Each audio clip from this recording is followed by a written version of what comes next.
I mean, I think there's an opportunity to talk to people and would be willing to listen.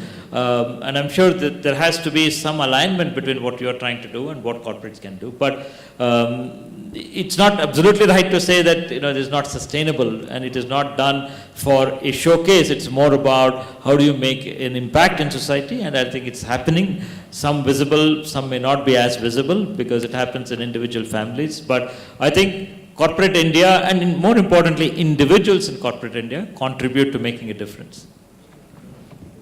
The challenge you have shared is already faced by each one of us.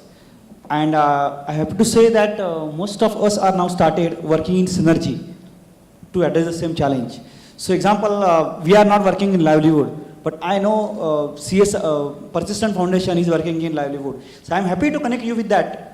Or the big volunteer organizations like Youth for Seva or Seva Sahyog or Seva International, they are doing the same thing. They have a connect with n number of corporates, and n number of corporates have their own areas. So these voluntary platforms are definitely helping to address this issue, which I think.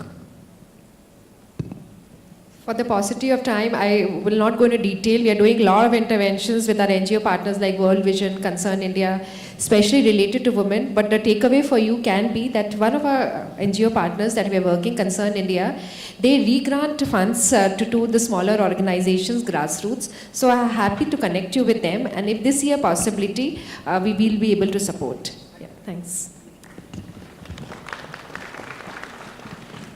Okay, I think I would like to just conclude the session. Thank you very much for all the insights that you have given. As we said, volunteering, Youth for Seva is a volunteering movement, and we are partnering with various corporates, and we have heard from the corporate leaders on how corporates are encouraging volunteerism and what that is helping the volunteers themselves in their own personality development, as well as their stickiness to their company, as well as for the company's perspective, how it is helping them to recruit good talent, as well as making them stay for long and reduce the attrition as well, and also creating impact on the society. I'm just, this is a report I downloaded.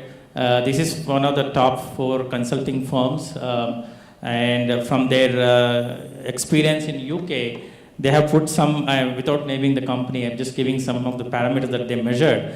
So they said after their 2015 employee volunteering survey, they found that 89% of the volunteers reported increased job satisfaction, and 87% of the volunteers reported greater pride in the company because company is providing such opportunities. And volunteering develops people and fundamentally strengthens the business. And 76% of the volunteers said they developed core work skill. And then 17% of the volunteers said volunteering has helped them to develop stronger customer relationship skills.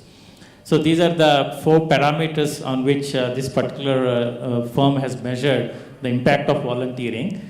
And I think maybe this can also give some of the ideas for your companies as well.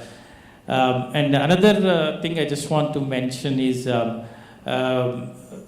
this kind of volunteering. I think this is the first time a corporate volunteering conclave being conducted by YFS. And on this platform, we brought in the corporate leaders. Do we see that there could be a greater opportunity or more need for creating a forum for this kind of CSR and CSR volunteering engagement leadership to come on board on a regular basis and discuss the best practices, also maybe evaluate some of the impact areas, and maybe even give back some suggestions to the regulations as well as the government as well. So this is a thought I thought I'll just put forward here on behalf of YFS, and maybe we can discuss in the coming years. Thank you very much for the panel. Thank you.